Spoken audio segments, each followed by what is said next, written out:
24, 23. I just love you guys, and I appreciate you being here for us, and I appreciate you doing the things that we are doing, and I appreciate you building this. Please like this episode, as well as every other episode you do enjoy going on right now that I'm very excited about. And I see Doge, and I see the realignment of the educational system coming together for a real unique opportunity that we haven't had in a long time. And that's exciting more and more each day. It all comes back to coming back to yourself, taking your, you have three brains, right? You have the brain of the head, you have the brain of the heart, and you have the brain of the gut, gut instinct, right? I would love to really be able to get into some comfortable situations where we can start feeding back into the community that we haven't had in a long time. If we take the right approach, we have the ability to really dramatically affect not only the children grow, we can start turning revenues and rolling them into, for instance, here in this small town, seeing what kind of effects we have. We have coming up very shortly, as much as we should. And I think this is probably the strongest because it has emotion as well. And then those two signal to the brain to send out the chemicals that do the work that needs to be done according to whatever I have already talked a little bit about it with Emma on Emma Lynn and Grandpa Rod.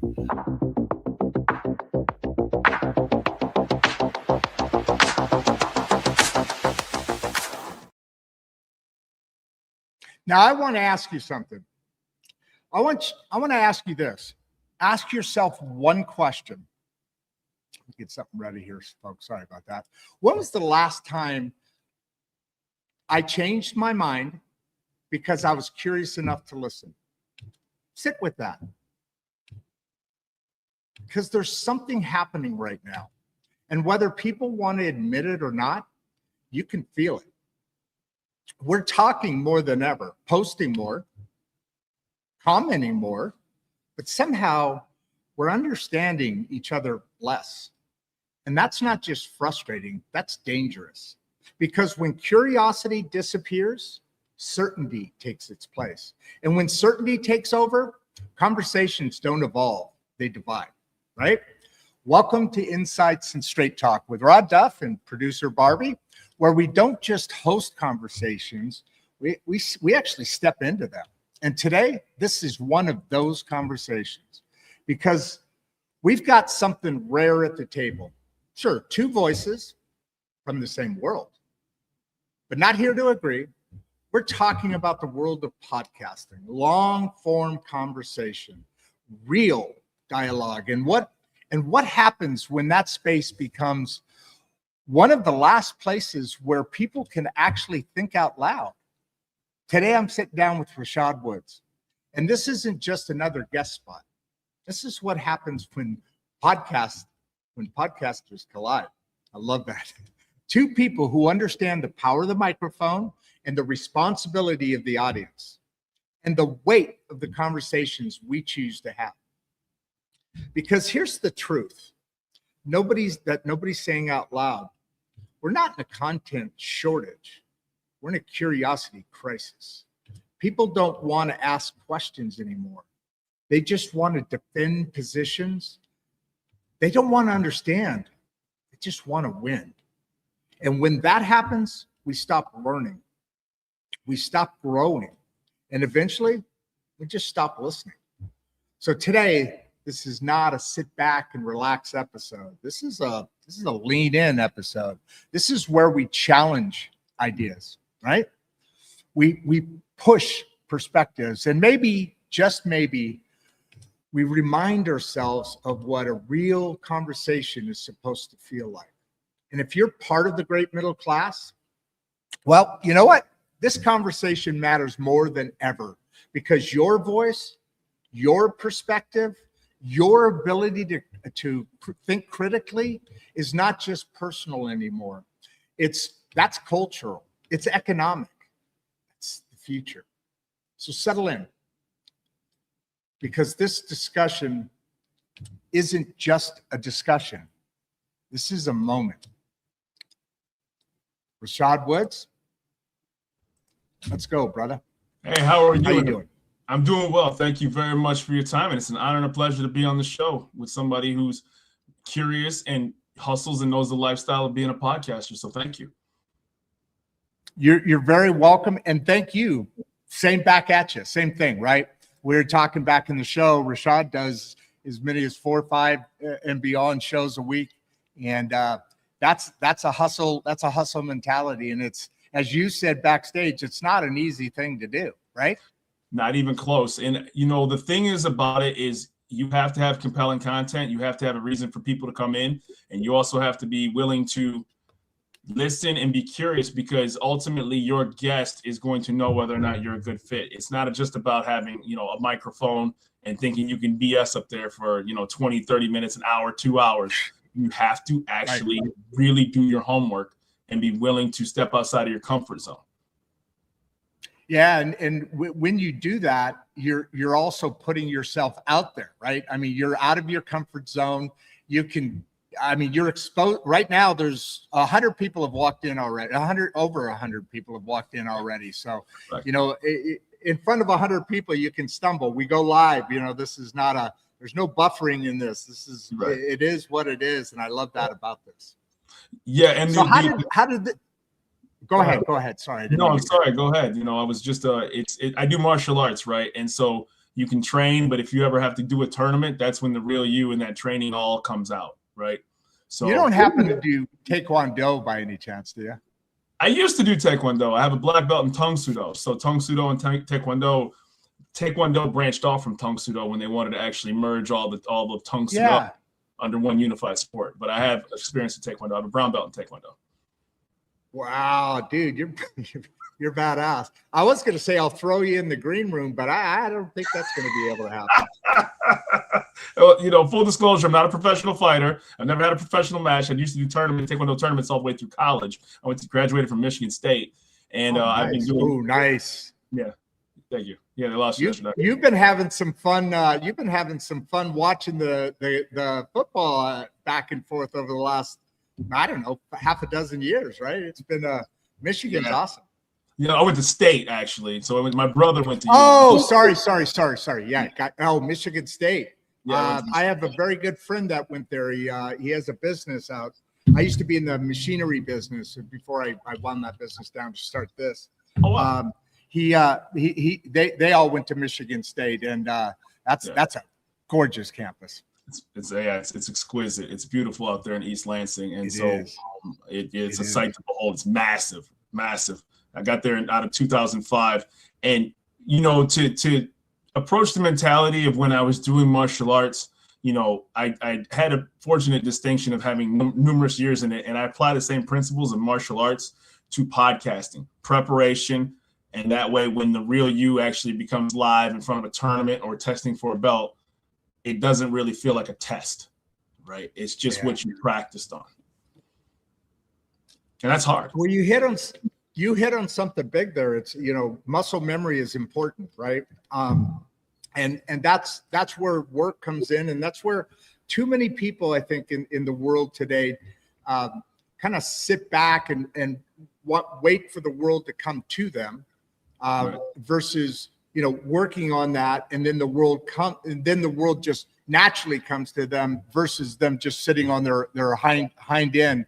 And I just got a couple of alarms from LinkedIn. But so how did this all work? So we talked about your martial arts, that attitude. I grew up in the military. My dad was a Marine. He's passed away, but so he got us into martial arts because of exactly what you just said. It does for you. It creates that work ethic, so to speak, and that mindset, which creates the work ethic. So how did this all? What was the inflection point we talked about backstage, where you jumped on this journey, and where's that connection? Let's get people some thinking out there and being curious about you. For sure. So, you know, I grew up in right outside of Detroit, older brother, 2 parents, you know, typical home, nothing Yep. glamorous, nothing bad. So, but I had an encyclopedia set in my room. And so I always, like, literally my parents were like, you're going to have an encyclopedia set. For people who are listening, who are younger, that's what people did when they wanted to know about stuff. You had to pick up an encyclopedia set or rent a video. It's not as accessible as it is right now.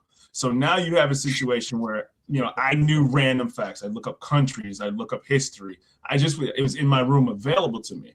And then I was one of the first kids that got America Online, in my area, that had a computer and everything. So, that was like 96, right? So like that was before everybody had a home computer, which was like a big deal with dial-up. So I always just looked up stuff randomly to manifest my own curiosity. Well, when you get to college, you have a lot of free time on your hands, right? So then, True. It's not just about class. You have a structured schedule. Then adulthood hits, you get grown, and then you kind of go on autopilot where I wake up, I do what I need to do to provide, and then it just becomes routine. And then at some point, you realize, like, I'm 43, and I'm like, well, there's got to be something that makes me feel better than just being a cog in the wheel, so to speak. And so one day, and this is the absolute God's honest truth, Roku had a 10-part series with Keanu Reeves. And Keanu Reeves, one of the big movie stars in the world. Oh, who doesn't love him? I love that dude. That dude, his acting's phenomenal. But who he is? I mean, you couldn't make this up. The guy's the biggest movie star in the world, takes public transportation, gets up for pregnant women, helps homeless people in the street. You're like, you can't make this up. And he doesn't do social media. He just does it because he's a good human being.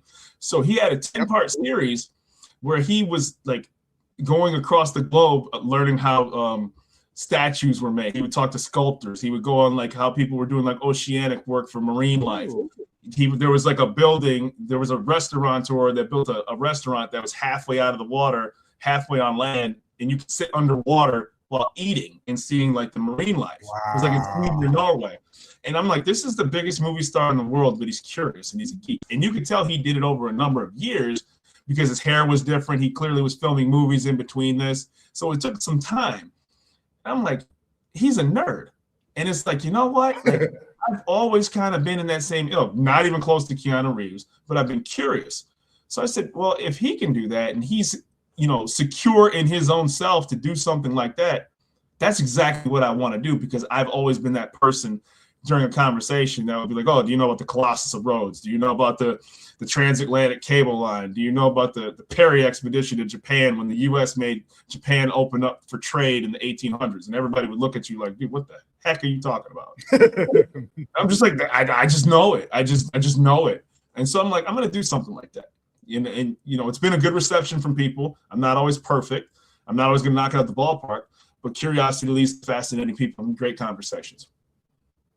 Yeah, without curiosity, I mean, let me bring. I'm not gonna get into all the questions. There's several coming along, but since you said this, I want to ask you this question that Joe here, Joe Shepard. I think there's a typo in his name, but what do you think caused the decline of curiosity in today's culture? To be brutally honest, I think people got lied to that their college education would take them to the promised land. I really truly believe that. I think that people were sold a bill of goods that, when you go to elementary, you go to junior high, you get your high school diploma, and then you get the 2.5 nuclear family, and that'll work itself out to get you where you need to be in life. And, there was a stigma for a long time that if you didn't follow that linear path, so to speak, you were an outcast. There was something wrong with you. Why don't you do this with every society has programmed you to be as such? I'm not here to make political religious statements. That's not my ilk. But then people start to have like this moment of truth where they're like, I don't think that's for me. I don't think that that's something I want to do. See, now being like a nerd is like the in thing to do. Be like, on the outside looking in, right? Like, look how many people, like, if you listen, and like this is kind of a musical allegory, or like if you were like Alice Cooper early in your time, people are like, whoa, that's completely out of the norm. But now that's like normal to be like that. Or Ozzy Osbourne, they were the first of their kind that were doing stuff like that. Now it's okay to be like that. And people are like, man, I've always wanted to feel like that. I just needed to see somebody do it to be like kind of like that, right? So now people don't, now people weren't curious because maybe it wasn't in their inner circle. Maybe it wasn't in what school taught you to, but you're never going to learn if you only stick to what the information is presented in front of you. Wow. Yeah. And I think that gets to another point as well, that I think society's just gotten lazy.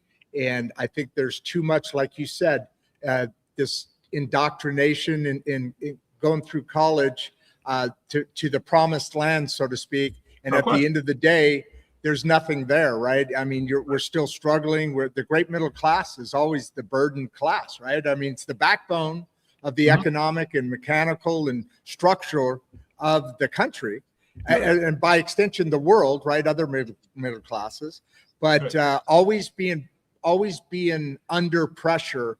And so then I think you kind of give up. And that's what you were alluding to there, huh? Yeah, because think about it. Like, you go to school, right? And everybody has the same courses, right? This is what's been decided for you. This is, and Johnny, who wants to, be a mechanic, or Sarah that wants to be an economist, has to be stuck in biology, or has to be stuck and you're just like, I'm not individualized for my tailor-made needs.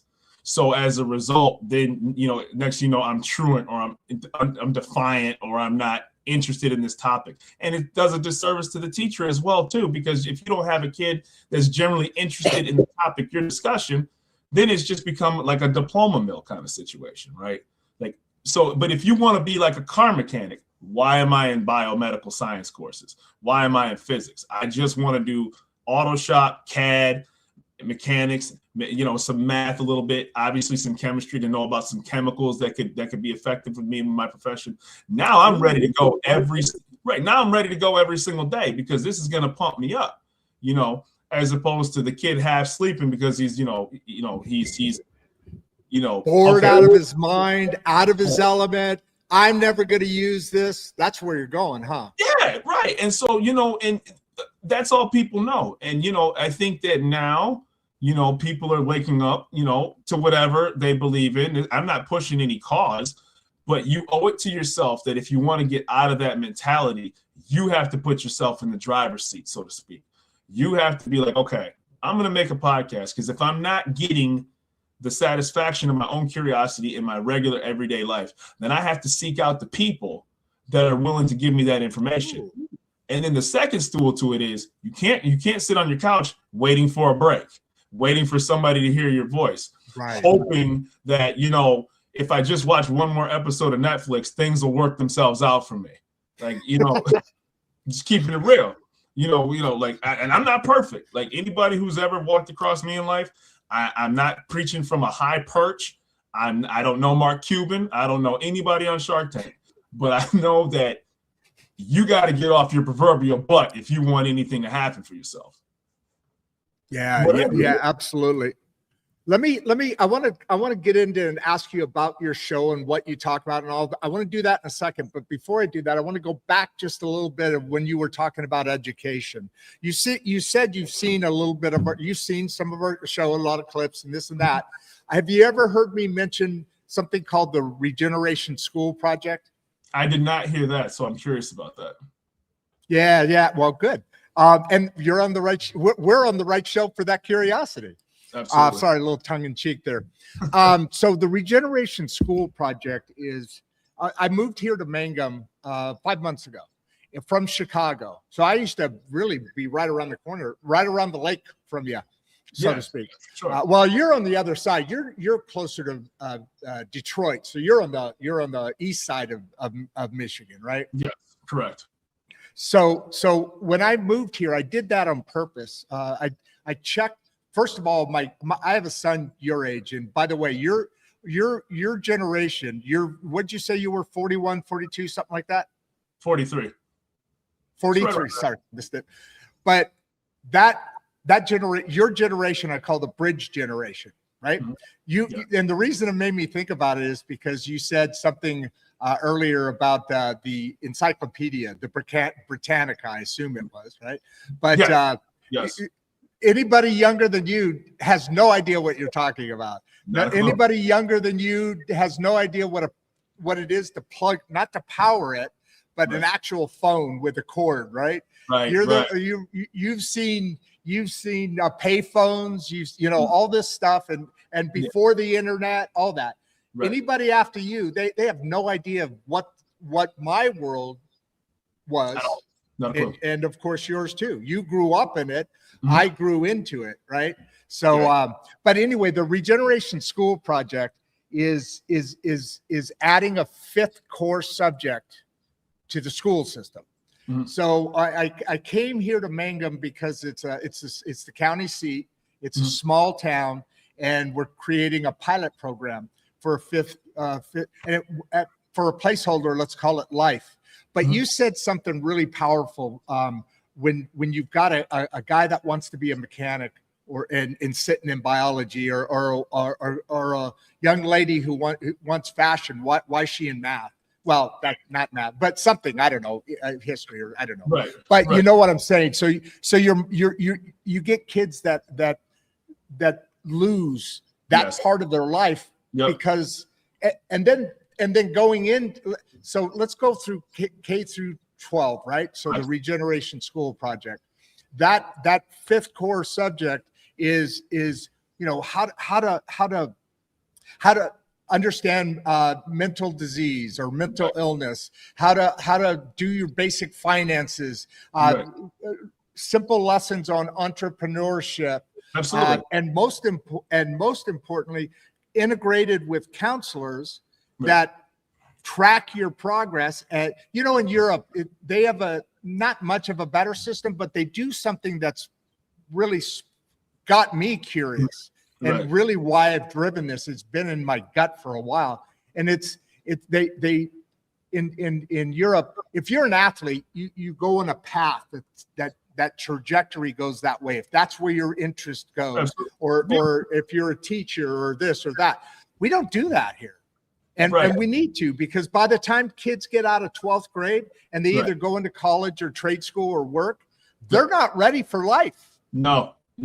And the other thing about it is like you're treating everybody the same, right? You're treating everybody exactly the same. Like, when you keep hearing about these declining, rates of whether people are not passing test scores, like, did it ever occur to anybody that maybe what you're doing is not the correct way of it being done, right? It's not just about, well, the kid just needs to study harder, or the teacher's not qualified, or the curriculum. It's the curriculum. It's the way, like, you should get a personalized diploma in your skill set, right? Like, what's wrong with me getting a high school diploma in AutoCAD or in body shop mechanics or in fashion? I should get my high school diploma in that, right? That's teaching me, if you want to say, okay, you want to be in economics, or you want to be in construction, or you want to be in turf grass management, which is huge, right? Horticulture. Yeah. Let me work in that particular field through my high school diploma. Like, it's staring people in the face, right? So why don't you let me work towards that?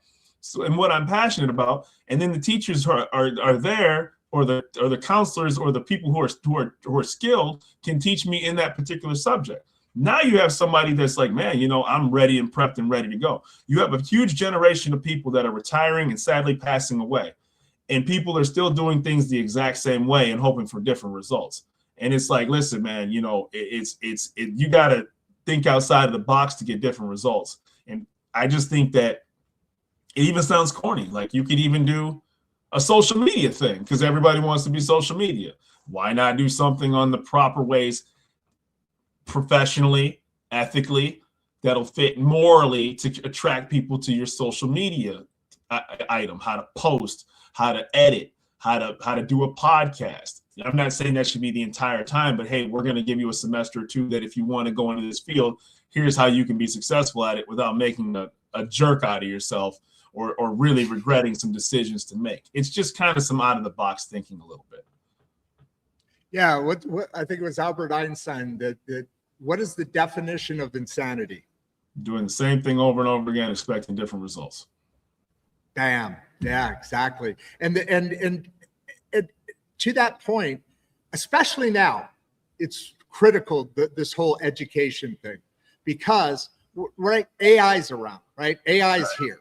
I have one of the playlists on my on my YouTube channel is called "The Jetsons are the Jetsons Were Right," and it's got the picture. You remember that commercial, that cartoon, the Jetsons? Of course, absolutely. They're here, man. They are here. This is the world we're living in, and I've been doing this show for a year and a half, right? So and we do different subjects, and we're going to get into your podcast here real quick. But over that time, one of those areas that we talk a lot about is AI, automation, this technology world. But I've always asked people, so especially people that are in AI, that are in that world. My son is in that world quite a bit. Beautiful. And I started asking people, so how long do you think it'll take before the world looks totally different to you? It's coming. It's coming very quickly. But and people used to say a decade, 50 years, it'll be totally different. Now they're saying more like 5-10 years. What do you think? I think it's every single day. And I think that, but on the flip side, I think oftentimes businesses and companies over course correct and think that people actually want things to go a certain way. And then people kind of sit back and say, I'm not ready for that. Right. Because like now you see Meta invested like billions of dollars. Now they're laying off hundreds of people because people didn't want the Meta worldverse. Right. So all of a sudden there's a pullback from society. People are more luddite than they think that they are, right? And, for people who don't know what a luddite is, it's like the textile workers that were in England when they started making the textiles machines, and then they were burning down the machines that created the textile because they're like, this is going to put us out of work. So I think that despite all of our advancements in technology, now you got a situation where I don't necessarily like when I have Amazon Prime and now I talk about something in my house and then I have it in my shopping cart on my TV. Right. And you're like, whoa, hold on, man. Like this is getting ridiculous. Right. You could be having a regular conversation in your house and then suddenly it's showing up in your Google search ads. Right. Like, and you're like, hey, man, this is a little too intrusive for me. So, there's an old saying, if it's free, you're not the customer, you're the product being sold. So like, that's real, so now you're being programmed and you don't even know it. Right. And so now I think there's a pullback. So I think that not everybody's ready for it. And I think that even, again, no politics here, people of all walks of life are like, hey, man, we got to put some guardrails around this because it's getting a little bit too much for me, but you're asking too much. But on the flip side to it, people also have to be more responsible when it comes to, I'm just going to say yes to everything that's presented in front of my face and scroll past the disclaimer and all the information that's being sold out there. Like, you can't just say yes to every box that's clicked in front of you. When it says your third-party services, when you says you want to unsubscribe, when you put your location tracker on your phone, you better turn that thing off sometimes. There's some personal responsibility that you got to be aware of that, oh, it's cute. I can go to every shopping plaza. And then next thing you know, your phone starts telling you everywhere you've been. And you all of a sudden, you're like, holy smokes. Like, well, dang, I didn't realize that I was being tracked my entire time. Yeah, you are. That's how they make money. You're being tracked and they're collecting data all along the way and they're selling that data out there. And so let's get into your show. So your show is about the world of nothingness, right? Or I'm not saying that right, but tell me about what you're similar to what we do here, right? Yes, very, very. I'm fortunate enough to where like I wasn't smart enough to create, the next jet rocket, the next, lovable food or the great pair of jeans that ever, from the next influencer. Right. So, but the one thing I was like, I do like to talk to people that create and make great things. Right. Anybody who's ever like, I'm far from a chef, but I love the process of food making. Right. Like, have you ever watched History Channel, the history of food in America? And you're like, yes, man, this is I have. Yeah, I mean, you literally can watch 20 episodes of that because you're like, it's one great brand that over the other, after the other. And then you're like, this is the roads that built America. You're like, dang, man, this is I love that. Right. Somebody came over here with nothing but a hope and a dream and $2 in their pocket, and they're like, hey, man, this is what I always wanted to do. People doubted me. I was tired. I had nothing to work with. And I just basically worked my tail off until, ultimately it became an icon, so to speak. So now you have a situation where if you take that same model of curiosity and you talk to the people that made those things, you can make something great for yourself.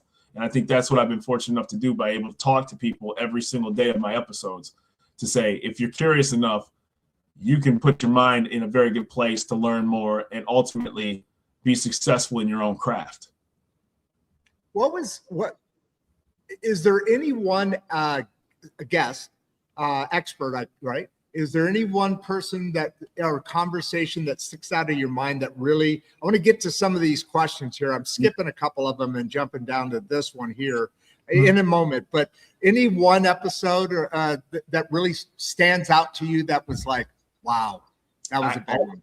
I always reference this one woman, and she was from England. Her name is Elizabeth Salaroo. And so if she ever hears this, I want to always make sure that I give her credit. She's a luxury good cake maker in England, and she came from modest means, and she was very good. She started doing like weddings and local, friends and family, so to speak, but it was so luxurious of what she put her craft and work into with just a hand-bought mixer, and just kind of just went at it in her own kitchen.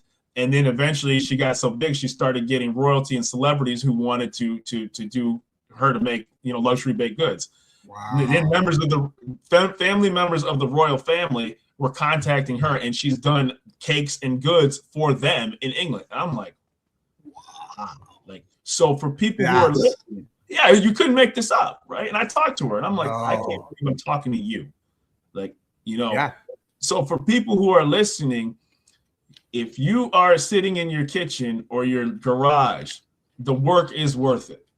The work and time is worth it. The time where your kids and family, you have to block out all of your bad habits and hobbies and your own personal, I deserve to sit down time. Because if you truly want something to take off, you're going to have to do some things that you typically don't want to do. Yeah, no doubt about it. And you're gonna have to muscle through those times. Yesterday, we were talking to somebody here in town. Every Friday so I told you about the Regeneration School project, but in working through that system, this town's been around since the 1800s, right? It's where it used to not be a state. Nobody wanted it for a while. I mean, it goes back to the Western days, and all the outlaws used to hang out here in this town, in this area. But with that, the town, I'm an outsider, right? So you gotta work your way in. So I'm trying to figure these different things out. So we created this 13 Voices of Mangum, and it's basically having people come on from different parts of the city with different voices, and so it's really tying in because we're able to communicate with a local, let's face it, small town. I mean, you live in the Detroit area. That's a dichotomy, right? The big city, the big industrial, ready to go and all that, versus I 3,000 people here, maybe.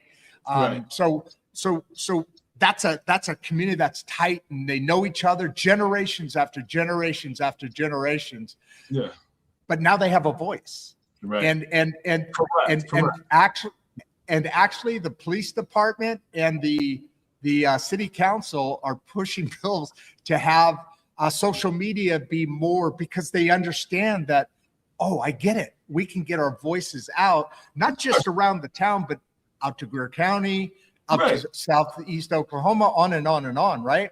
Right. And you got to think about this too, and this, is that people, we talked about this before the show, it's been democratized to hear your voice heard. And what I mean by that is like, hey, I can sing, I got, or at least you feel confident enough to sing. And then maybe your music teacher says you need to pursue music, but maybe you're in that 3,000 town city. You're like, I don't live near Nashville, and now I got to try to travel to get, my voice heard. And then the talent agency may not like you. And then, it goes in the basket, and, I got to put my demo out, and then I'll never get it heard.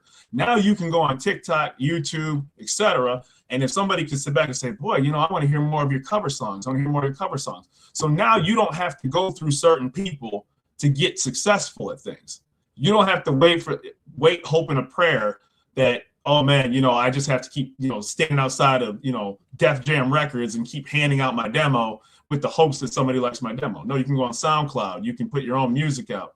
You can start your own podcast from your own living room or get a studio and build your own audience. And now you have an actual opportunity to dictate your own fate in that respective space. So now people have an opportunity that they didn't have before. Do it responsibly, do it in the ways that best suit your personality and needs. But in that 3,000 town, city, that person who is talented doesn't have to quote unquote wait their turn, so to speak. Yeah, it's that is, there's, as you said, there's positives and negatives to how we're evolving in technology. And back to the school thing, real quick. That's the only part of our, we're moving.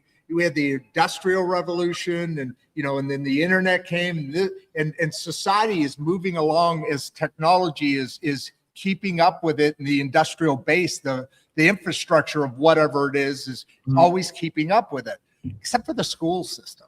Oh my God. That hasn't changed in 50 years, 100 years or more. It's the same freaking school system. It's crazy. It's wild because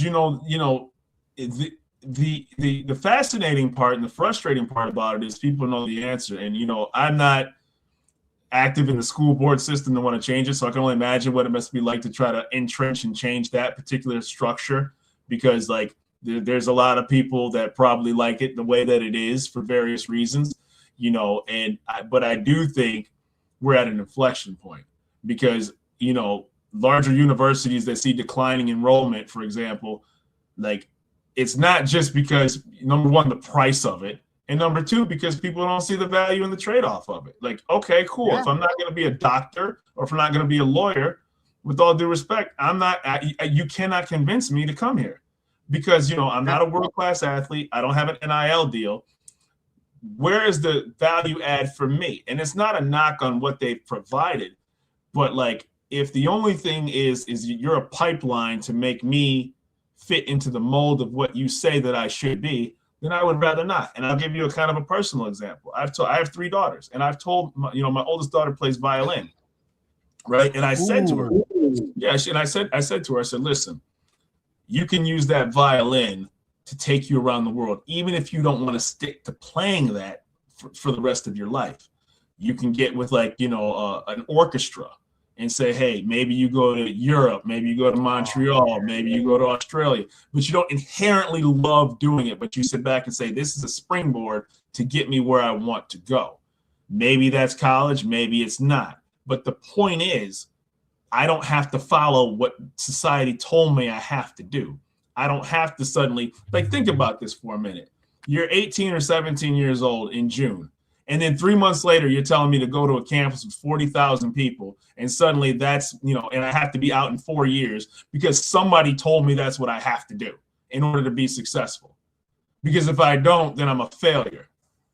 Right. And then what happens? The cost balloon, maybe you're up there after a semester and you're like, dude, this ain't for me, but there's external pressure for you to be up there, because when if you put high school diploma on your resume, you're a failure to the person looking at that, right? And that's unfortunate, right? So now it's a situation where people are like, you know what? I'd rather take a chance on myself than follow that path. And you can't justify that $25,000 a year for me to follow that, even if I fall flat on my face, from taking my own risk on my own self. I think just building on to what you're talking about here with the education, I really have firmly come to believe that the education system, let's just talk about the K through 12, is a cog maker. Absolutely. That's why I mentioned the entrepreneurship. They're making education is funneling everybody to be a worker. Without question. If people don't think that behind the scenes, why do you think we still have employer-sponsored healthcare? Do you think that's not for a specific reason? Again, I'm not here to make political statements. I don't care what you believe in. I don't care what God you worship. I don't care who you checked at the ballot box. That means nothing to me. But there's a reason why that things are tethered to your employer, and why they make it so enticing and so entrenched, Because the idea is that if you take that inherent risk, you're on your own. And yes, there's a huge payoff if it works itself out, but it also gets your mind in a certain sect that I better not do that because there's nothing else. Because otherwise, if I don't, all those other goodie bags are not available to me, right? And so they work behind the scenes very instinctively to make that very attractive to you to not leave, to not do certain things, to not take risks on yourself. And so do I have the answer to it? No. That's the cards that society has dealt us. But what you have to get your mentality in is that break the rules. Be who you want to be. And even though we laugh at some of those people who are unique, like look at like Madonna. Now everybody's like a Madonna, right? Now everybody's like a Madonna. Absolutely. You got Lady Gaga, you got, all these other ones that are very similar that grew up on her. But at the time, everybody was like, "Oh my God, this is horrible. You're not supposed to act like that as a female singer or entertainer." It was a shocker. It was a complete shock. And I was a kid when she came out. You're like, "Oh my God, what the heck is this?" I went to a Catholic elementary school. Anybody who's ever went to that? Oh, yeah. Like, listen, man. You couldn't wear a Bart Simpson shirt. You couldn't. It was. And I'm not knocking it. That's where you were in. That's the space you were in. But now, Madonna, everybody's like, hey, you can be like that. You can act like that. So it comes to a point where people get fed up and they get tired of being told what to do. And sometimes the person that was the originator was willing to be the quote unquote sacrificial lamb, so to speak, to make it better for everybody else that followed behind them. And that takes guts. It does. It takes guts. The one out front's the one taking the arrows so that people can move and push back through. Let's hit up on Jeff's question here, and it's an interesting why he asks at the end. Is certainty becoming more valued than curiosity in society, and why? I want to just say that I still go back to the laziness and the dumbing down of society through the school system, but is certainty becoming more valued? In other words, I'm certain about this. It's now part of me, and that's part of the problem. And again, this is not a political discussion today. Yeah. But that's part of the problem with politics today is you have people. Politics is supposed to be an idea, right? It's an idea, right? We need leaders, so we need that. But when it becomes your identity, then anybody who disagrees with you, if you have a discourse of any kind, it becomes a personal attack. And I think all of that is just all of this is really the school system and what our government is actually doing against us. What our government is doing against us. I believe that's the case. But why don't you answer Jeff's question? I think that, facts matter. Data is ultimately going to discern a lot of questions from people. And I think that, like me personally, I'm of the belief that, the sky is blue and grass is green. Like, that's my personal belief. Like, that's my personal belief system. Like, something that's irrefutable, that has data, but you have to be careful because there's a flip side to it where, it's like questioning I saw a commercial once, right, where people were talking a lot at a restaurant. They were talking a lot in their inner circle. And then when they got to their doctor's office, they clammed up and got really quiet because there's certain things people aren't supposed to question because it came from a certain source, right? Because they're supposed to be the hierarchy of the know-it-all. You question your car mechanic, but if your doctor tells you to pop a pill, suddenly you just go and grab the pill and pop it in. I had a herniated disc, right? And I had a debilitating back injury. That sucks. It was that awful. Sucks. Right. And so I got medication and I literally would just pull up right up to the pharmacy and then I popped the pills in my mouth because they told me to take it 3 times a day. The medicine was called cyclopentadiene and it puts you to sleep, like literally. Oh, I mean, like you'd wake up 10 hours later and wouldn't even know you fell asleep. And then it wasn't until afterwards that you'd read the side effects and I would Google it and they're like, dude, don't even think about doing anything. They said you could kill yourself driving. And then I was like, man, I didn't even know the side effects of this. I just went pre-programmed like a robot and just grab the medicine because they told me to. So there's certainty that this can make you sleepy, and then there's curiosity that I should have looked that up before I started popping that pill in my mouth, right? So I would say data and facts can validate your opinion, but you also have to be willing to listen to different perspectives. That's if that's of your own personal curiosity. You can autopilot life. You can sit back and say, hey, I don't believe in anything, but I don't knock anybody. I don't knock people for their personal beliefs. I don't give a crap what you believe in. I'll just do me. But if you decide to enter that space, right? If you decide to get into that arena, then you better be willing to be challenged. And I'll say that because I have a black belt in karate. I'm pretty proficient, not great, but I know what I'm doing. But when I went to jiu-jitsu, it didn't matter that I knew karate. It mattered absolutely nothing because it was a different style, because it was on the ground as opposed to standing up. And so I didn't know that. I'm still not great at it, but I do jiu-jitsu to get better at something in martial arts that got me out of my own comfort zone. It didn't matter that I was a black belt in karate when I went to jiu-jitsu. It didn't matter that I could, if they stepped into my field of what I did, they couldn't be very good at what I did. I came to your world.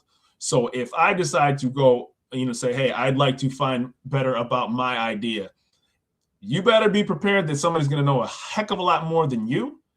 And you better come from an honest and pure place and be willing to be challenged about that. But that's why on my personal show, I don't do debates. I don't do religious, theology. I don't do, who's the better candidate on this ballot box, because it does nothing for me. What did you make? What did you create? How was it successful for you? Because then that's based in facts. It's based in facts. Either you made it or you didn't make it.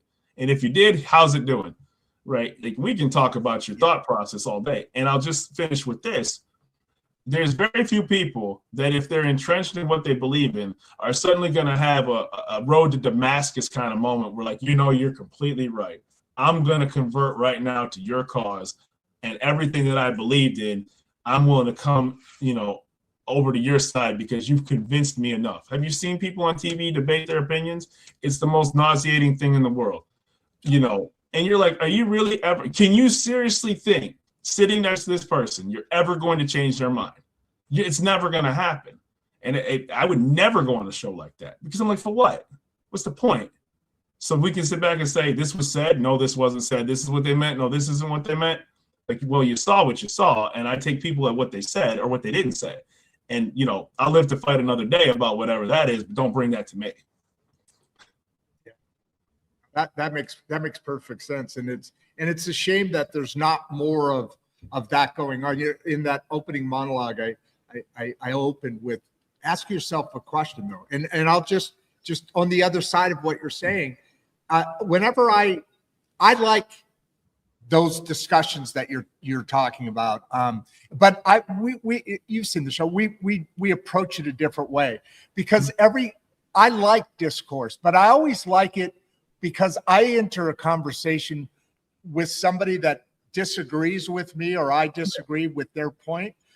But I'm not here to win this argument. I'm here to learn. I'm here to, tell me tell me what I'm missing here. That opening statement, have you ever been curious enough to change your mind? That's an important thing too, as well, don't you think? Of course. And listen, I don't think there's anything inherently wrong. We've all had Thanksgiving dinner or, a barbecue, and it may naturally evolve into a conversation about something. I don't knock people for that. But it has to become, a place of respect. Maybe you're generally curious, like, dang, man, like, absolutely. You see that like that? I just don't understand that. But I will say, you could always have like a Goodwill Hunting moment where, when he cleaned the guy's clock, at that restaurant, who was trying to impress the girl. Oh, that was awesome. Right. And you're like, that was awesome. Yeah. You're like, oh man, like, that's not going to work on me, so to speak. You know what I'm saying? So like, right. I because I'm not a know-it-all, because I believe that people know a lot more, particularly with the internet, than they ever did before. I tread on thin ice when it comes to like trying to say, hey man, I'm smarter than you, because you're never going to have a good conversation if you enter it that way, right? No, I'm smarter than you. Come on, give yeah, yourself a break. Yeah, it's like that scene in like, before The Walking Dead went trash when he's like, well, I'm smarter than you. He got knocked out, right? I forgot the guy when he lied and said he was a scientist, right? For people who are listening, right? Right. So right.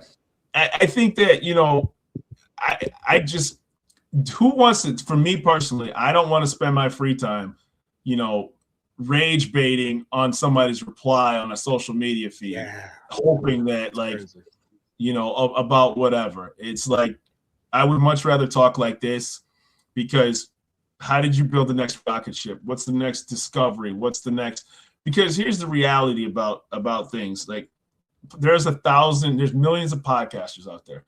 There's millions of guests that would love to be on your show. And the only reason I'm fortunate enough to be on your show is because, there was something you saw about wanting to have me on there that was a good fit.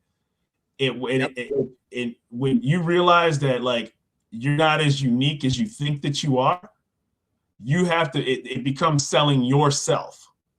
And that's really what the key is.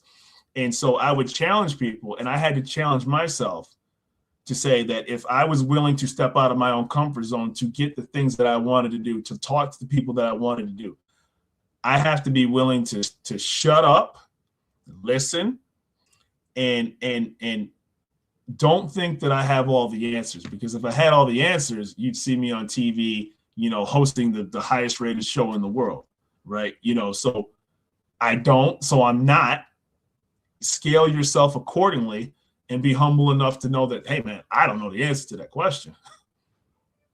I learned something I built a machinery business up, but I was in sales and marketing. That was how the business was built up. But very early, I worked for my uncle for a little while when it first came into my second real job, right? Professional job. And he told me something very early in developing my sales ability or techniques, whatever. He said, Rod, you got 2 ears and you got 1 mouth. Use that accordingly. Exactly. Right? Listen more than you talk. Go ahead. Yeah, it's funny. I always quote this quote because I'm a huge movie guy, right? So I quoted the Maltese Falcon. It was a character by the name of Casper Gutman, played by Sidney Greenstreet. And he said, I distrust a closed mouth man. He often chooses the wrong time to talk. Now, talking is something you have to use judiciously. You have to keep in practice. Now, sir, we'll talk if you like to, but I'm just letting you know, I like to talk to a man that likes to talk, right? And I was like, whoa. And I probably butchered some of that quote because it's been a while since I watched that movie, but you can find out in about 5 or 6 seconds, if somebody's worth talking to. And then the second thing about this is that, when you start finding out people are talking more about people than what they're doing or making or creating, then you realize that the conversation probably needs to end. I always call it the whining corner, right? Like, there's always those people that whine about everything. They whine, they got cut off from the grocery store. They whine about, their kids, their wife, their girlfriend. They whine about their job. They whine. And then suddenly they start attracting those same people, and then they start bringing that to you.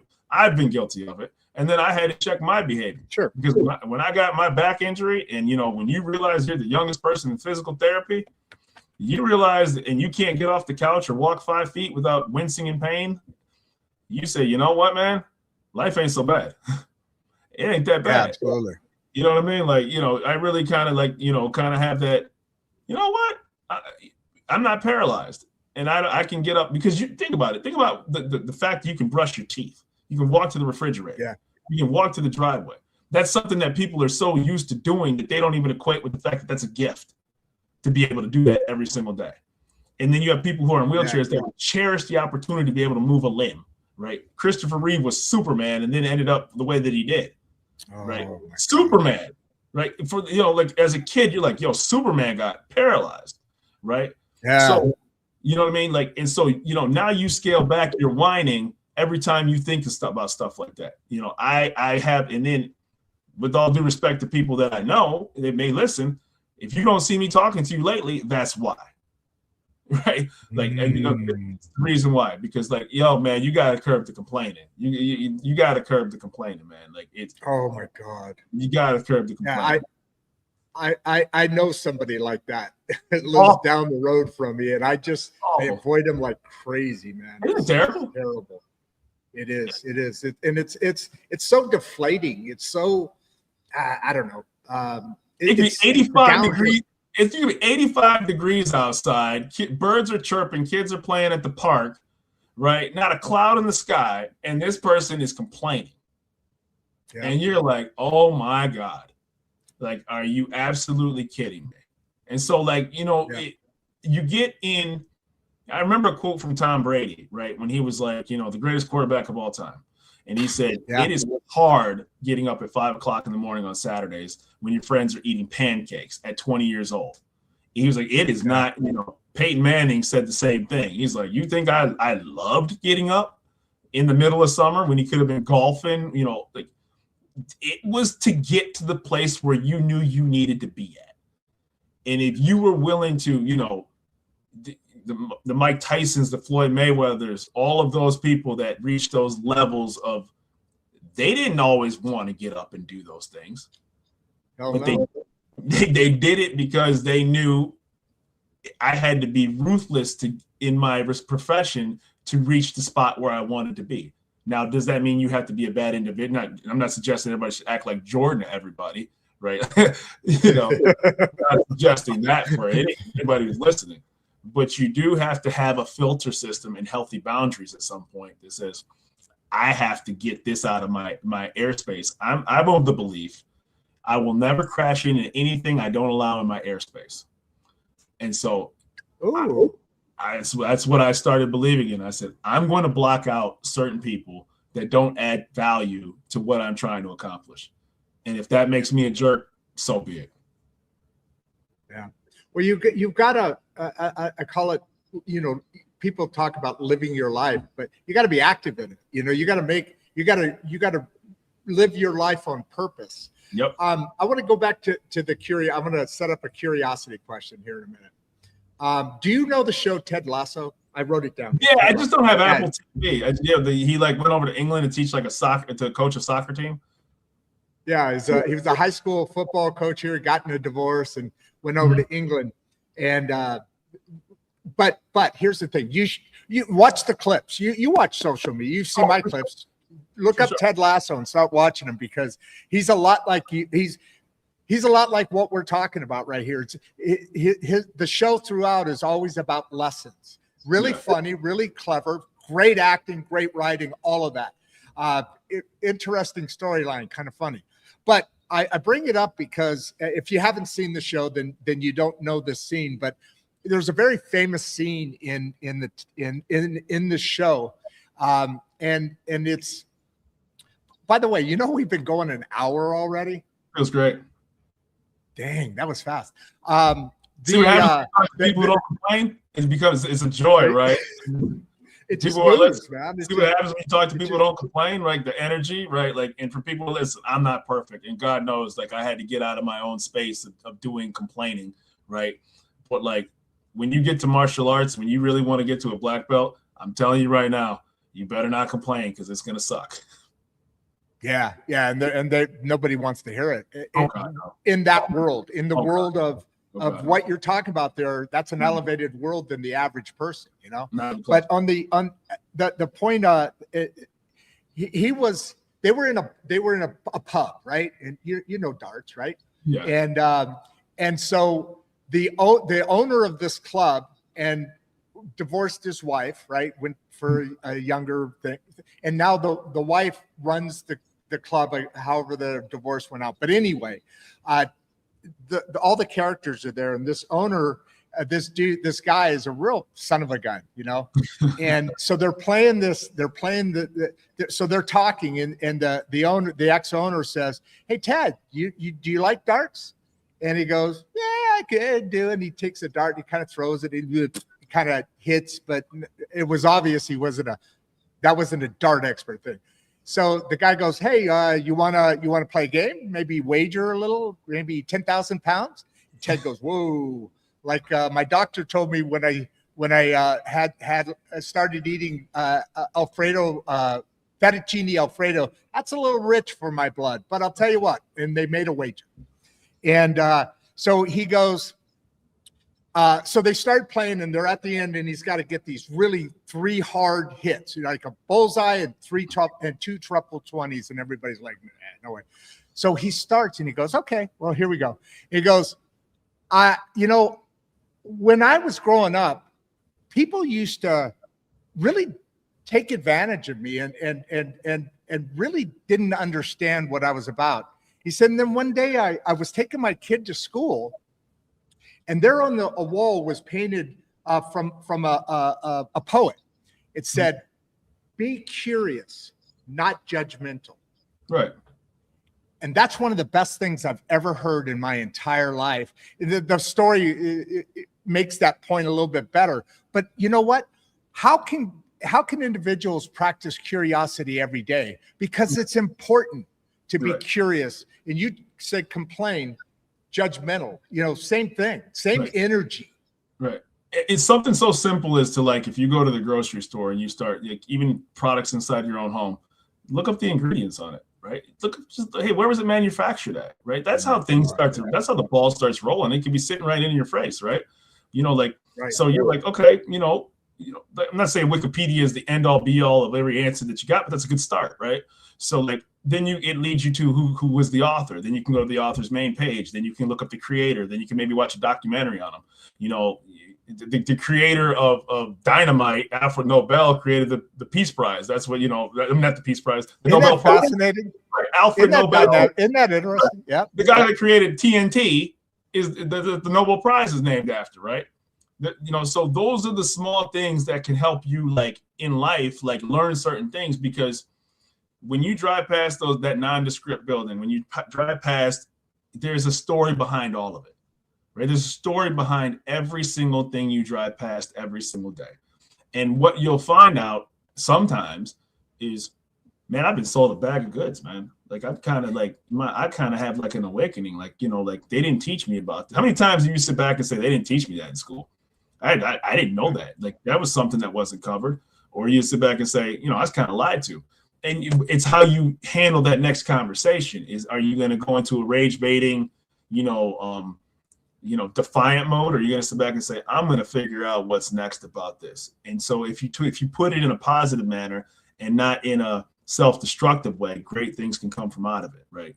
It could, even like the history of fashion, right? Like, you could talk about Silk Road, right? It's not just about, like, the fashion show or the Vogue magazine, right? It's about how they're made, across overseas, about how they take, the bug that creates cotton, and then cotton gets mixed together, and then they make all these elegant garments and stuff like that. Even things like tragedy of safety, right? I've watched stuff, and I'm not advocating for bad things to happen to people, but, like, they'll talk about engineering disasters, and unfortunately, bad things had to happen. I've seen that. For things that you take for granted every single day. The toothpaste that you put in your mouth every single day, you don't even think twice about brushing your teeth. But how is that made to not burn a hole in your tongue or your gums?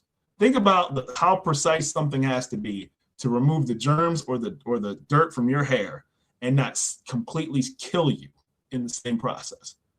You don't even think twice about putting shampoo or conditioner in your hair. You don't even think twice about throwing mouthwash in or putting toothpaste in.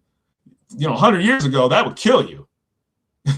Because it would be lye. It'd be straight lye, right? They used to use asbestos for buildings, and it was like, oh, this is great. You look at old outfits of old leaders; they had asbestos all over their body, as elegant.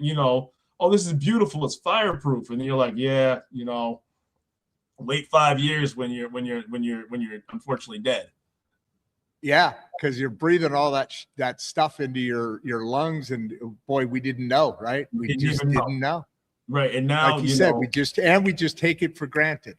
You just take it completely for granted, right? And so, like, those things, and now that information is in front of you, don't be naive to where it came from, and then you can talk to people that are experts in that field of work, and that's what ultimately has made my show, I think, not only a success, but at least some momentum behind it. Yeah, I love that the concept of your show, because we're a lot alike, but we're a lot different also. Your show dials into curiosity of like you said, how cakes are made, how toothpaste evolved, how this, this and that. And that's fascinating stuff, because what we don't know what we don't know, right? Exactly. So the more we learn, the more we have experiences, the more we can go back and look at things like what you talk about is critical in living a fulfilled life. Oh, listen, is and what harm does it do? Right? Like, think about it. While I'm on my show, I'm not performing heart or brain surgery. Like, I'm not strapping anything. I'm not going to tell you, like, suddenly, hey man, I'm not replacing hearts. I'm not going to say I can cure cancer. I got a luxury of being able to get behind a microphone and ask you what you do and how you made it. I'm in a very safe space that nothing I'm going to do is going to cause bodily harm or kill people. Right? So, and why wouldn't I take 5 or 10 minutes to look somebody up, ask them some pertinent questions, and to be like, man, you know what? I'm glad I learned that today. And hopefully people who are out there listening want to learn more about it.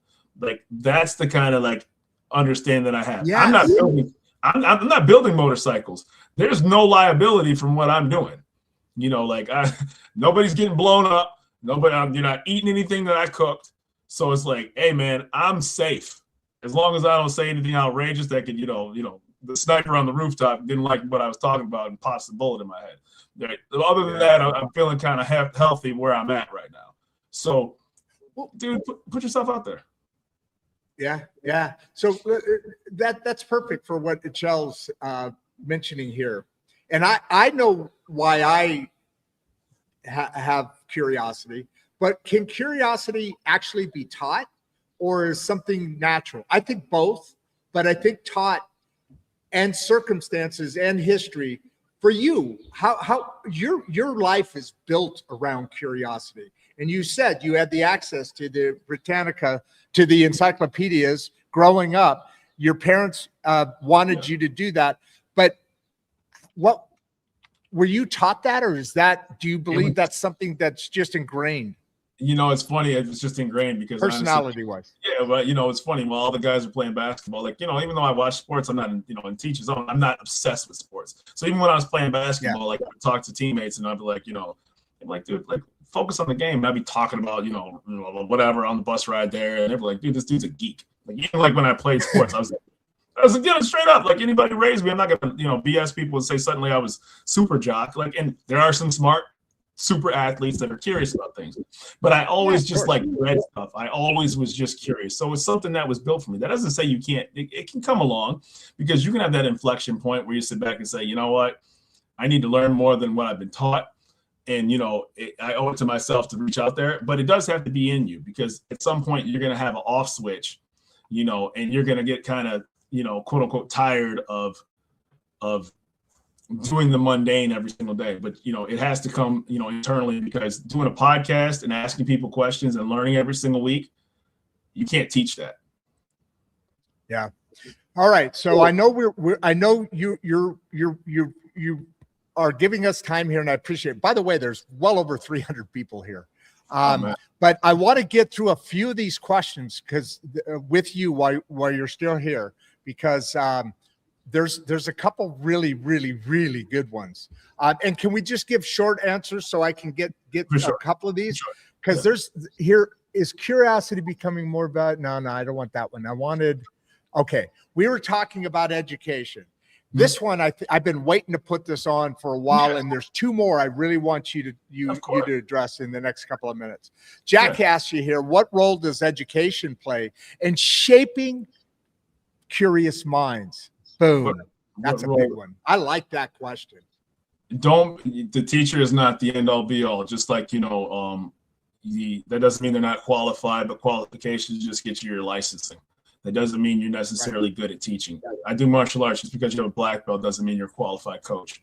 That doesn't mean you have to crap on every single person that's available, that's doing their job and doing it in good faith. But I think they owe it to themselves to sit back and say, yeah, there's a curriculum, but I'm also going to teach you how to think outside of the box. The answer to the question, just because you aced 100 points on the test doesn't mean you're smart. Just because you got a 50 doesn't mean you're dumb. What means is that this field may not be for you. And so having that honest discussion, I think more teachers sit back and say, I think it'd be, curriculums, administrators would be better off saying, I'd rather have 20 kids that are interested in the course I want to have than 45 that aren't. right? And if you start having those discussions, if you start having personalized, curriculum, you're going to get better outcomes, results, and ultimately it'll lift the economy up, because then you're going to have people in fields they want to go into. And they're going to be better at it, and you're going to have a better product, and on and on and on and on and on, because they're involved, and it's about something they love. Ali Moore here. I wanted you to definitely get this one. I know we're really tight here now. How can podcasts like this help rebuild meaningful dialogue? Yeah, absolutely. Don't come with an agenda. Don't come with predispositioned answers before somebody asks them. If somebody comes in good faith, they're not frothing at the mouth, cussing, acting like a jerk. If they generally want to know, like the people who are listening are coming in good faith. They're coming on a Saturday morning when they can be doing anything else right now, but they're willing to listen in because they want to learn things. And there's lots of places that are very successful by doing, rage baiting and getting you up in your feelings and all that other stuff. But if you're like, if you want to be in my show, you're going to get an honest to goodness experience about what curiosity is all about. That's beautiful, man. That is beautiful. You got time for another one, or? Yeah, one more. Yeah, cool. Absolutely. One more question. All right. Let's do one. Let's see. Are less curious or different? This is a kick-ass one, in my opinion. David asks here, do you think younger generations are less curious, or are they just different? I have my own opinion about that as well. I think that they have the ability to question. I'm curious. I'm good because I'm 43, so I'm young and I'm old. So I think that they have more information. They have more information at their disposal without having the wisdom to find out, people do actually know what they're talking about, right? They've got a good perspective on what worked and what didn't work.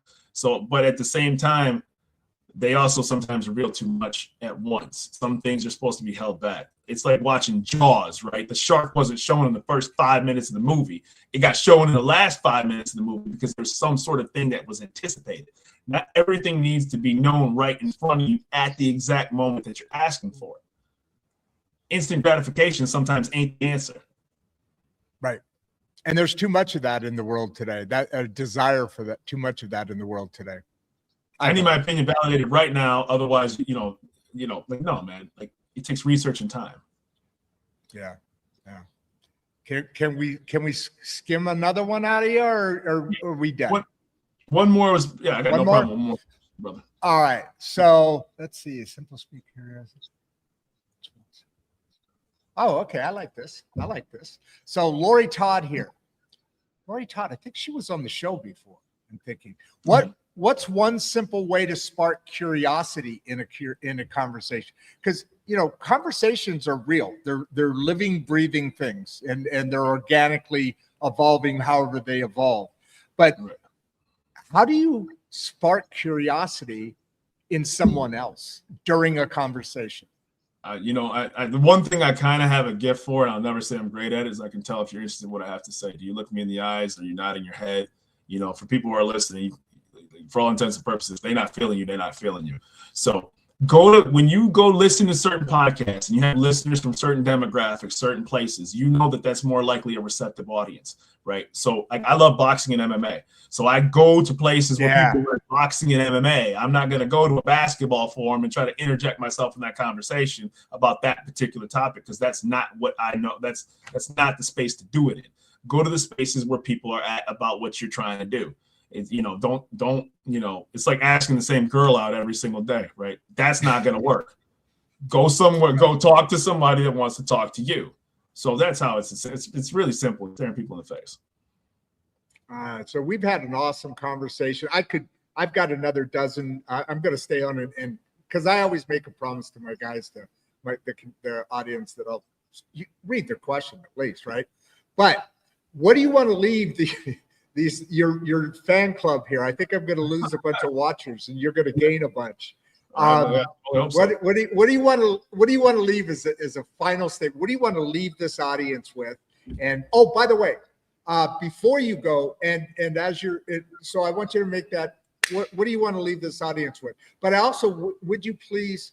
You see where the private chat is on your right side, probably. Yeah. Would you put however you want to be contacted? Yeah. Would you put that contact information? You know how it is. You have a podcast. Somebody's going to come on a year, a minute, a day later, and they're going to say, man, I wish I would have asked Rashad this. I wish I would have. They can contact you directly. Absolutely. I'll leave all my information for you so you can spread it to your listeners. I'll leave people with this, man. You know, you have one life. Don't waste it with people that don't want to talk to you. And don't try to force, you can't make nobody love you, and that's okay. I'm a firm believer, and I know this sounds like a horrible thing to say. If people don't like me, then that means that's a good thing, because that means I stayed the same to everybody I talked to. And I just wasn't for them. It's just straight up truth. And it takes a while. It takes courage, a certain amount of courage to be like, and I'm not talking about being mean or being, just sometimes you're just in a good fit. I'm not good for you. Right. And so and you have to be okay with that. There are people that are gonna, that are gonna get the notes, where can you hear Rashad, and they're gonna listen to the first 2 episodes and be like, that's not my cup of tea. It's okay. I tried and I did my best. And so that's kind of the world we live in. You should be accustomed to it and live with the results. I put my best foot forward, and hopefully I have more people who like it that don't. But you can hate watch my show too, And that's fine too. And it's unfortunate that there are people out there that there's too many people that get into that really bad, that aggressive, that I forgot what you called it, like baiting, those kind of folks. Rage baiter. There you go. That's unfortunate that society is all about that. Rashad, this has been amazing. I wish we had another 2 hours to go. I hope we do in the future. Let's circle back around. Maybe have even come on your show. I didn't ask you. You should have streamed to your audience too. Yeah, I don't know what you go out on. I didn't think about it. Huh? Yeah, sometimes you miss the boat when you're just trying to be interviewed, right? Like I'm usually the one asking the questions, and now here I am being interviewed. So I will definitely make sure to do a better job of doing that to my live audience on the future time with you. All right, brother. Well, you have a good one. Give everybody a big wave. I'll throw you in not literally, throw you in the green room. Thanks, sir. Appreciate it. Oh, that was really poorly done. Say that again. I'm sorry. Thank you, everybody, for listening. I'm very appreciative of your time. And Rashad is on the T.R.O.N Podcast, and I hope to manifest curiosity. Hey, the T.R.O.N Podcast. How do they find that again? So on YouTube. Yes. What do they look up? Just T.R.O.N will pull it up. T.R.O.N Podcast, the Randomness of Nothing podcast, right? So yeah, the T.R.O.N Podcast. Thank you. Appreciate it. All right, brother. Thank you again. Appreciate it. God bless you. Thank you. God bless you. All right. That was awesome, dude. And that was an awesome show, folks. I am going to do some stuff I usually do off stage, but I'm flying solo here now. So I am going to not look at you all in the face, and I'm going to copy this stuff over into the so you guys can catch this, because this is a dynamic man here. See ya. Thanks, sir. Thank you. And I'm going to put your contact information here.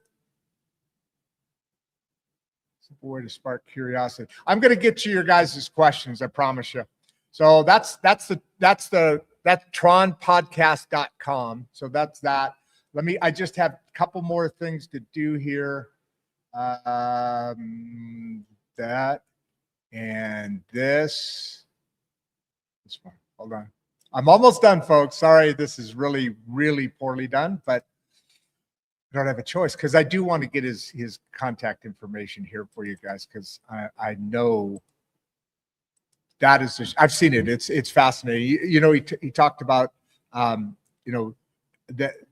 that curiosity and the different subjects that he gets into, which is interesting, because our platform is exactly the same.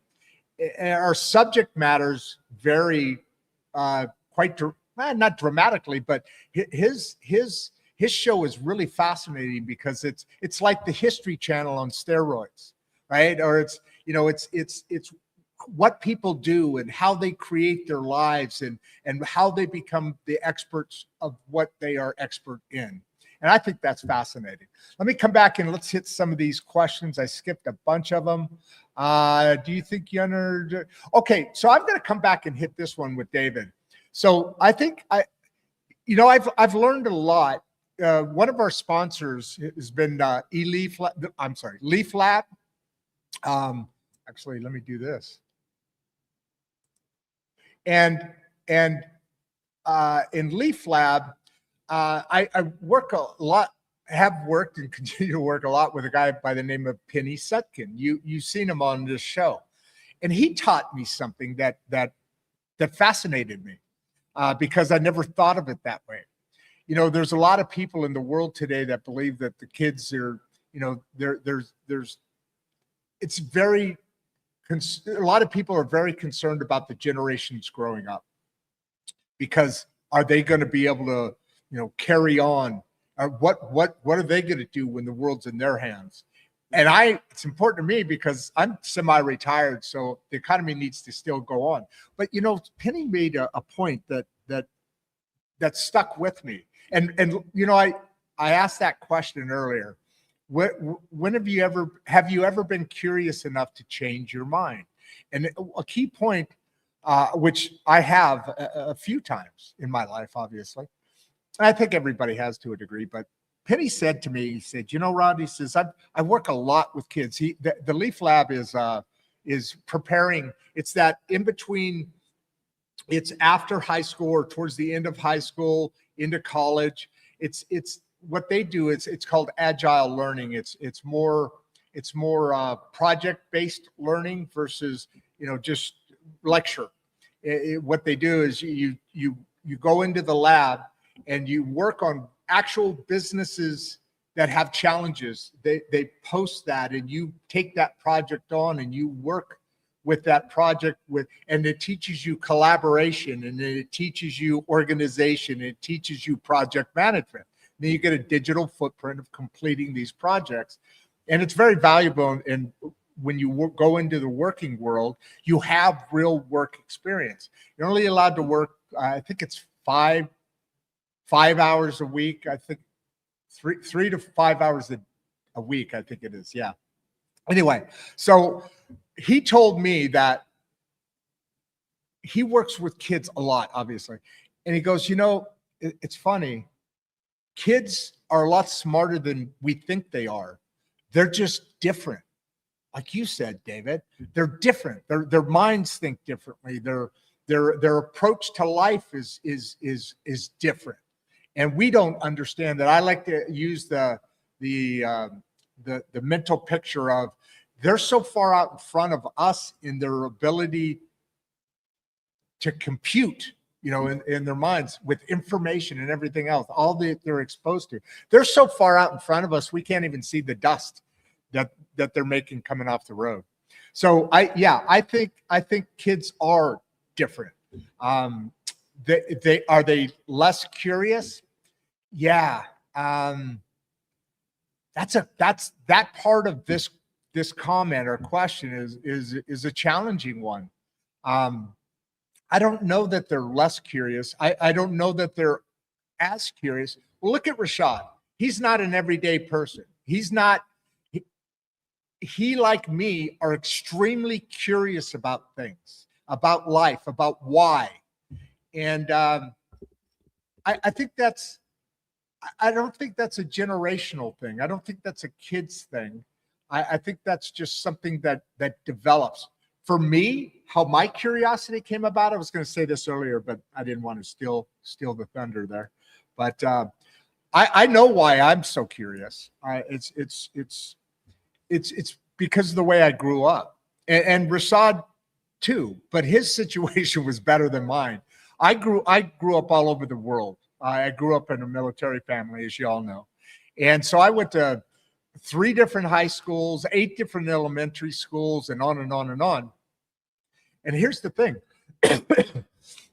going into new schools, I was not I'm not a wallflower kind of person, but I had to figure out how to get into the groups, right? Time after time after time. I'm not growing up with these folks, right? So I became very curious about the people within the new school that I'm in. And I'd sit back and I'd watch and I'd listen. And then I'd kind of stand outside of the group and kind of lean in a little bit, and being curious attracted people to me, meaning that I didn't have social groups. I never sat without. My sister is the opposite. She She, not now, but back then, she struggled a lot with it. And we became a little bit closer at that time because we all we had was each other. But the curiosity really helped me assimilate into each new environment. And then I took that into sales and into here. So what's the biggest barrier stopping people from being curious? In my opinion, here, let me change this banner. Hey, by the way, support the show, folks. You see there's ko-fi.com/Rod Duff, host of Insights. That's where you can really lean in and support this show. Check that out, and I'd love your input. All right. So now I'm going to come here, and I'm going to go there. No, I want to do a top one. Yeah, there we go. Thinking audience, this is your moment. Ask the hard question, add context, disagree respectfully. Participation is power.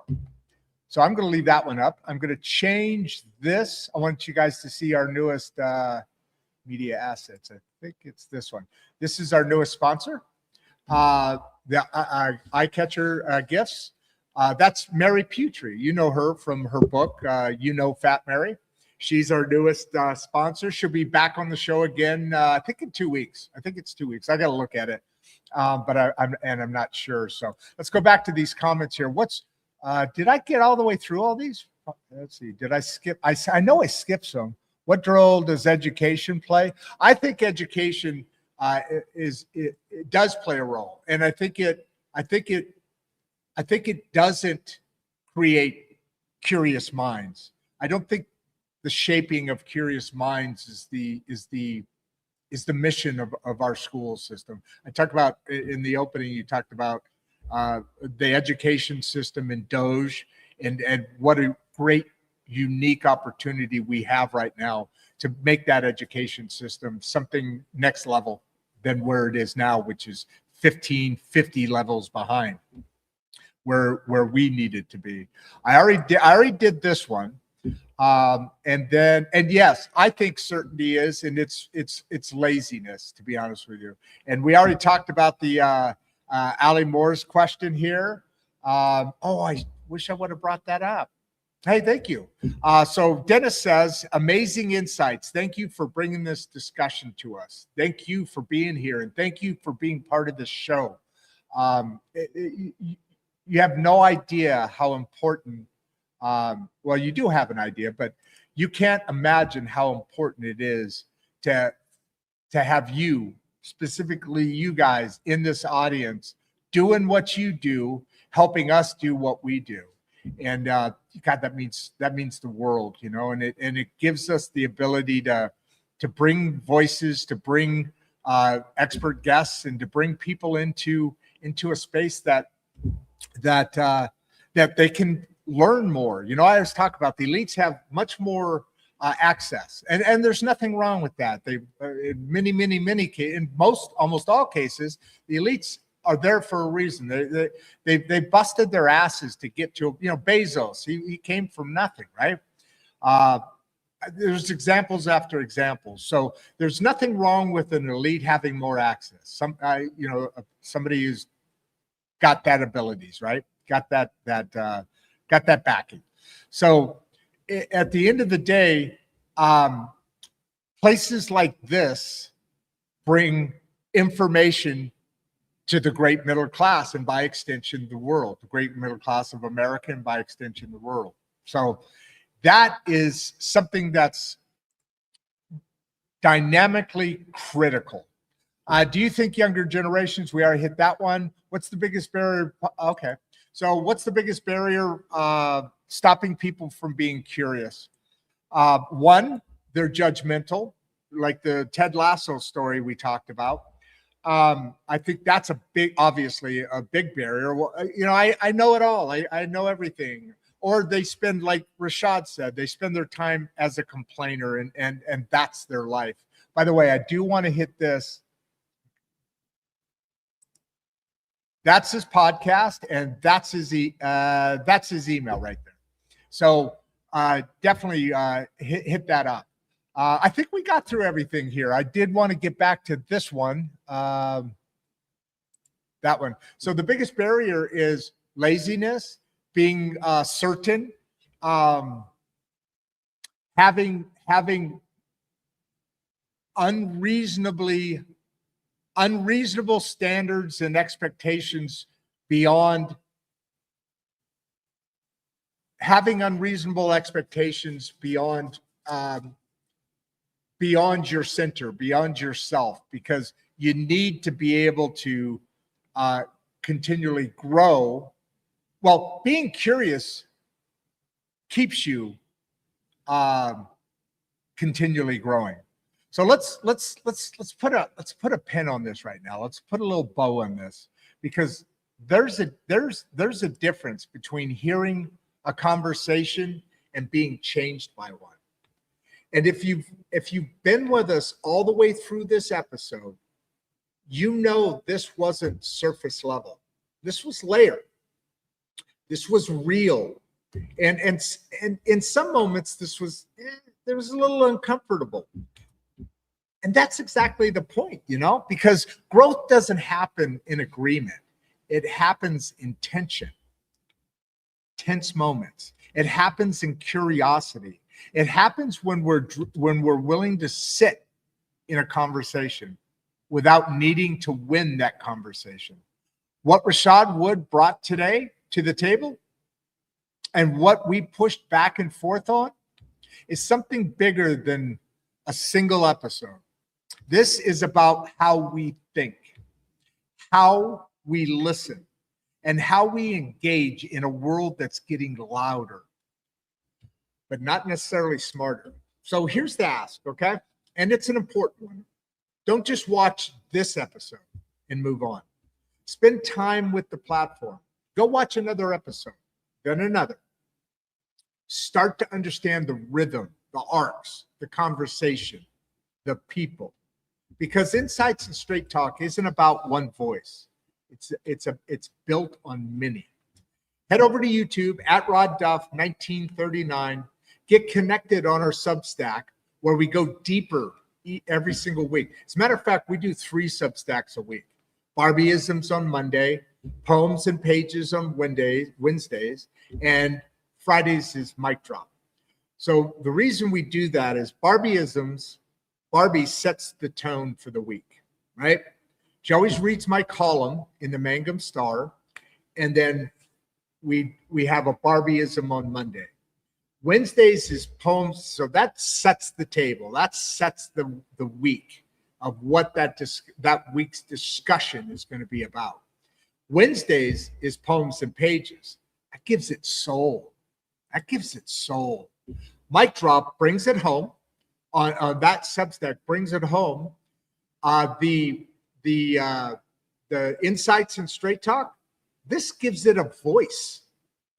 And then of course the newspaper lands it where it needs to be. So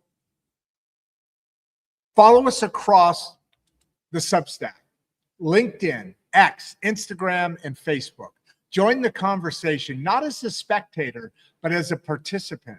And as you do, now, I want to ask you again, all right?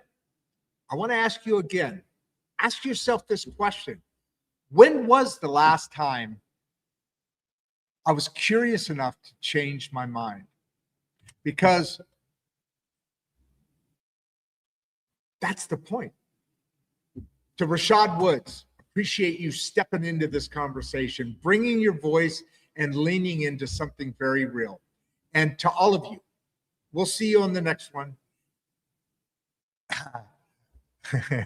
We'll see you on the next one, because this isn't just a show. It's a conversation that's still unfolding. You feel me? So with that, I am Rod Duff, your host. I'm out. Before you leave, if you'd like to watch another one of the podcasts, click the first link in the description. We love having you here, and we appreciate all your support. And with that, producer Barbie and I are out. Be curious.